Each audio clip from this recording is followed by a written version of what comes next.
بسم اللہ الرحمن الرحیم۔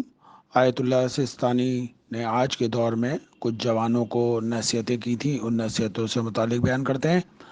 پہلی نصیحت ہے خدا اور آخرت پر صحیح عقیدہ رکھنا ہے، یعنی کہ زندگی اور امتحان میں جو ہے عقیدے کی حفاظت کریں، خدا سے اپنے رشتے کو نہ توڑیں۔ نمبر ٹو، نیک اخلاق سے خود کو سنوارنا ہے، یعنی کہ حکمت رکھنی ہے، تفکر رکھنا ہے، دور اندیشی کرنی ہے۔ تیسرا ہے ہارڈ ورک سے اسکلز اور ایکسپرٹیز کو حاصل کریں، یعنی کہ کوشش کریں اور محنت کریں، روزی کمانا حلال طریقے سے، سستی کاہلی ٹائم ویسٹ کرنے والوں سے اللہ بیزار ہے۔ انٹرنیشنل لیول پر سائنس کو کمپیٹ کریں، انٹرنیشنل سائنس میگزین کو پڑھیں تاکہ آپ انٹرنیشنل لیول پر کامیاب ہو سکیں۔ چوتھی نصیحت ہے نیک اخلاق پر عمل کرنا اور برے اخلاق سے بچنا، یعنی کہ پسندیدہ صفات ہونی چاہیے، برے اخلاق نہیں ہونے چاہیے، غلط تحفظ نہیں ہونا چاہیے، اسراف نہیں ہونی چاہیے۔ پانچویں نصیحت ہے شادی کو دیر سے نہ کریں، یعنی کہ اپنی شادی کو ڈیلے نہ کریں، جلد شادی کریں۔ جوان اور لڑکیوں سے متعلق کا دوسروں کے لیے فائدہ مند بنو۔ ساتویں نصیحت ہے سرپرست افراد اپنی ذمہ داریوں کو ٹھیک سے انجام دیں، کمزوروں کا حق دیا جائے، یعنی والد شوہر اور بھائی کو عدالت میں سب سے زیادہ قریب ہے جو رسول اللہ مولا کائنات اور امام حسین جو دوسروں سے زیادہ ان کے بتائے ہوئے طریقے استعمال کرے، وہ امام حسین علیہ السلام کے قریب ہے۔ ہمیشہ علم حاصل کرتے رہیں۔ اسی طرح کی آیت اللہ خامنائی کی نصیحتیں، علی آقا قاضی کی نصیحتیں اور آیت اللہ بہجت کی نصیحتیں انشاءاللہ آئندہ کبھی موقع ملے گا۔ آیت اللہ سستانی کو جو اجازت دیا تھا وہ آیت اللہ خوئی نے دیا تھا، ایک سید محمد تقی طباطبائی کو، اور ایک آیت اللہ میراز علی فلسفی، اور تیسرے تھے آیت اللہ سستانی کو اجازت دیا تھا۔ آیت اللہ سستانی نے جو ہے آیت اللہ خوئی کی نماز جنازہ پڑھائی تھی۔ شیخ آغا بزرگ تہرانی یہ اس وقت کے مشہور آیت اللہ میں سے تھے، انہوں نے بڑی تعریف کی اور ان کو ایک سند دی تھی۔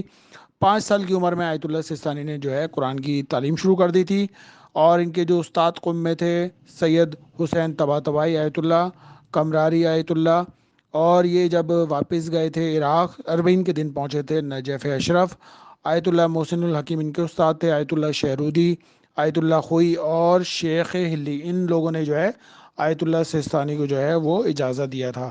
آیت اللہ سستانی جو ہے ہمیشہ دوسروں کی رائے کا احترام کرتے ہیں، بہت سادہ زندگی گزارتے ہیں۔ آج تک وہ اسی 80 گز کے گھر میں رہتے ہیں جو ان کا کرایہ کا ہے، اور بعض کہتے ہیں ان کو کسی مومن نے خرید کے دیا ہے، لیکن انہوں نے اس کو قبول نہیں کیا۔ امریکہ کے ایک گورنر تھے پال بیرر، اور ایک تھے بی گلانر، یہ 15 مہینے تک کوشش کرتے رہے کہ آیت اللہ سستانی سے ملاقات ہو جائے۔ آیت اللہ سستانی نے کہا میرے پاس وقت نہیں ہے، تو انہوں نے کیا کیا، 15 صفحے کا ایک خط لکھ کے دیا، تو آیت اللہ سستانی نے اس کا جواب صرف 3 الفاظ میں دیا، عراق کا مسئلہ عراقیوں پر چھوڑ دیا جائے۔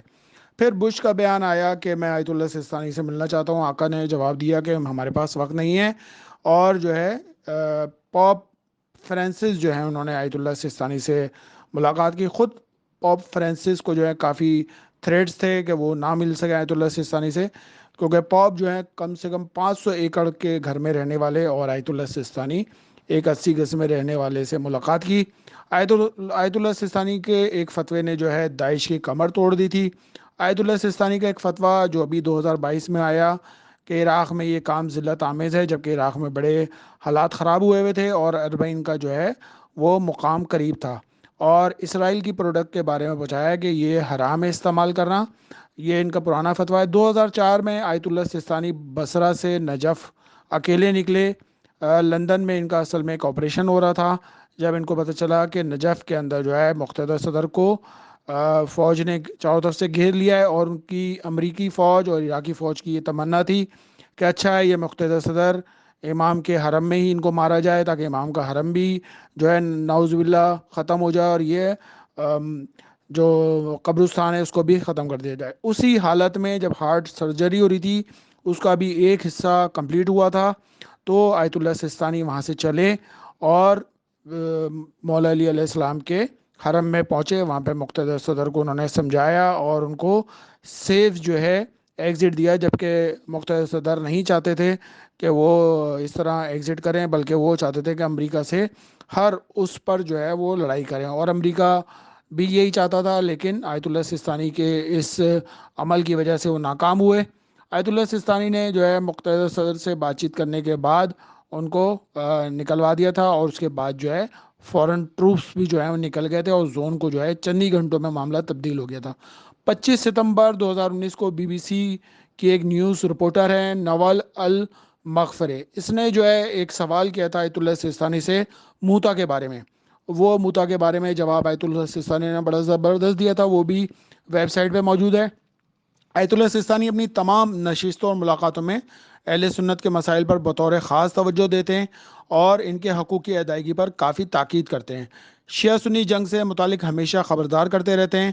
آپ نے سنی برادران کی حمایت میں اعلان کرتے ہوئے فرمایا، یہ نہ کہو کہ سنی ہمارے بھائی ہیں بلکہ وہ ہماری جان ہیں۔ تاریخ ساز فتووں کی ایک فہرست ہے آیت اللہ سستانی کی۔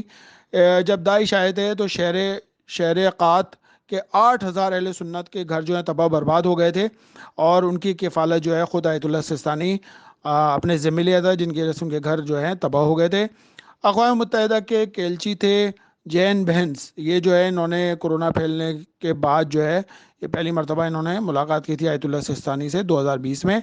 آیت اللہ مرائشی نجفی کو جو ہے امام زمانہ کی نصیحتیں ہیں، وہ نصیحتیں بھی انشاءاللہ کبھی بیان کریں گے۔ آیت اللہ سستانی کے والد سید باقر سستانی کی امام وقت سے ملاقات ہوئی تھی، اور آیت اللہ سستانی کی جو ایک ملاقات ہوئی تھی وہ بان کی مون سے ہوئی تھی، اور عراق کے مسائل کے اوپر ان کا بہت بڑا جو ہے وہ اس میں انہوں نے تعریف بھی کی تھی، اور کہا تھا کہ واقعی اتنا بڑا مرجع اور اتنی بہترین باتیں کرتا ہے۔ غیر شادی شدہ خواتین کو بھی 6 نصیحتیں کی ہیں۔ آیت اللہ سستانی کو قتل کرنے کے لیے بھی بڑی سازشیں کی گئیں، عراق کے اندر کئی دفعہ جو ہے ان کے اوپر حملہ کیا گیا، کئی دفعہ جو ہے سازشیں تیار ہوئی، ان کے گھر کے چاروں طرف کبھی بم مارا گیا، لیکن وہاں کے عوام نے اور فورسز نے جو ہے ان کو ختم کیا۔ اب مشہد مقدس، ظاہر سے ہے کہ رسول خدا صلی اللہ علیہ وسلم اور امام حسن علیہ السلام کی شہادت کے اوپر مشہد مقدس میں اربعین حسینی کربلا کے بعد دنیا کا سب سے بڑا تاریخ ساز اجتماع ہوا ہے، اور جو رپورٹیں بھی آ رہی ہیں 1,20,00,000 زائرین جو ہیں امام رضا علیہ السلام کے حرم میں موجود ہیں۔ آیت اللہ علم الہدا یہ امام رضا کے متولی ہیں۔ آیت اللہ مروی کی درخواست پر زائرین کے لیے اپنے گھروں کو کھول دیا ہے، اور لاکھوں زائرین کو جو ہے انہوں نے مفت رہائش فراہم کی ہے، ٹرانسپورٹ، بیگز، جوتوں کی سلائی، موبائل فونز کی مرمت فری کی ہے۔ حرم مطار امام رضا کے اطراف میں 140 موقع ہیں جو ابھی تک کام کر رہے ہیں، اور پورے شہر مشہد مقدس میں 600 سے زائد موقع جو ہیں فعال ہوئے ہیں، اور مشہد مقدس کے تمام بڑے پارکس، یونیورسٹیز، اسکول میں زائرین کو جو ہے مفت رہائش اور کھانا دیا جا رہا ہے۔ 410 بڑی بسیں جو ہیں وہ مفت جو ہے سروسز فراہم کر رہی ہیں۔ میٹرو ٹرین بھی اس وقت انہوں نے فری کر دی گئی، ٹیکسی والے بھی جو ہیں اپنی فری سروس فراہم کر رہے ہیں۔ پروردگار انشاءاللہ تعالیٰ تمام مومنین و مومنات جنہوں نے کلپ سنا ہے، امام رضا علیہ السلام کی زیارت، امام حسین علیہ السلام کی زیارت، رسول اللہ کی زیارت اور خانہ کعبہ کا طواف فرمائے انشاءاللہ تعالیٰ۔ اللہم صلی علی محمد و آل محمد۔